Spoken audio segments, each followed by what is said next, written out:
Events that contain audio, like the cowbell we recorded, the shaker, and the drum loop, are called audio events. And events that contain musical data or MIDI are called instrument parts, like the organ we recorded and the synth bass and the hand claps. Now we have right-click menus, contextual menus for editing actions, and they're different for instrument parts and for audio events, but they're grouped very logically. Let's click on an audio event, or right-click rather, and we can see here that we have some basic settings that we can change as we mouse slide here. And we'll explore these in more detail later in the videos, but we can select the different layers when we've recorded to different layers, and we can even unpack the layers to individual tracks. I'll just do that to show you quickly. Those are the different cowbell layers, all on their own track. Now I'm going to hit Command Z to undo. And we can continue with cut, copy, paste. And then we have our recent items, which shows the most recently used items. And then we have editing categorized or organized by the event type. So these are general editing functions that apply to both. And then here we have audio specific editing functions and then a few instrument part commands. Now, when we click on an instrument part or MIDI part, we get, again, the same set of event-based parameters on the top, although they're slightly different. Cut, copy, paste commands, recent items. And then here, again, we get the general commands that are the same for both, and then instrument part specific editing functions, and then some more under musical functions here.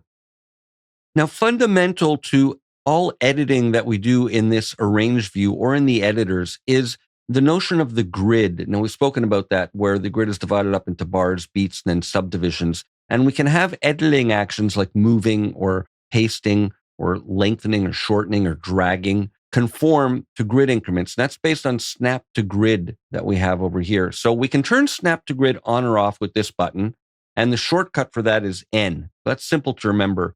And then we have a series of values in the snap grid that we can choose from. So adaptive is the default, and it adjusts based on your zoom level. So you can move freely, and it's going to, in this case, you see it's sort of snapping to 16th notes, and that's based on this level. I'm going to hit Command Z to bring it back. Now, if, for example, I go to bar, I'm going to bring it back. You'll see it sort of snaps whenever we get to the beginning of a bar line, snaps to it. I can release it freely anywhere, but it'll snap to that bar. And you can always hold the Shift key down to override the snap. So I have Shift right now and it's not snapping, and that'll free you from the grid. And again, I'm going to hit Command Z to bring that back.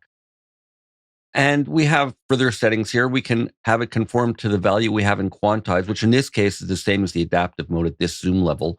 And we can work in frames if we're working in absolute time rather than bars and beats. We can also snap to cursor and loop locations. So when we're working with loop zones like this will act as another kind of anchor or magnet that it'll snap towards. And then we can snap to event boundaries, zero crossings, and that deals with when we're working with audio and we're editing. When it's in the middle of a waveform, it'll round it off to where the waveform is right at the zero line so that you're not in the middle and you won't get a nasty click or pop. And this is important. We have snap to grid and relative grid. So when snap to grid is on like this, it's going to snap to the absolute value. For example, let me do this as an example. So let's say this is now starting in the middle of beat 3, and I have this set to bar. It's going to snap to the beginning of each bar, absolutely. But if I have this in relative grid, it's going to snap to this place in each bar.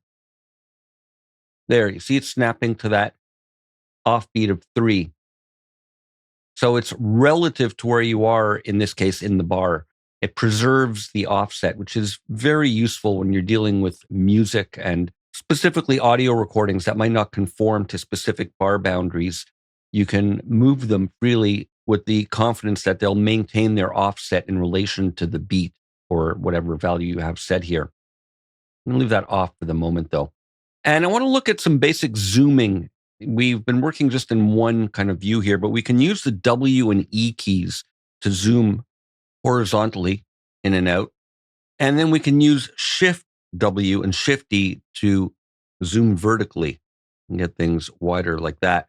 And we can also just click right in the timeline here and drag up and down, and that'll zoom horizontally. And you can also just use your mouse wheel like that. And if you add shift, it allows you to scroll left and right with your mouse wheel rather than zooming.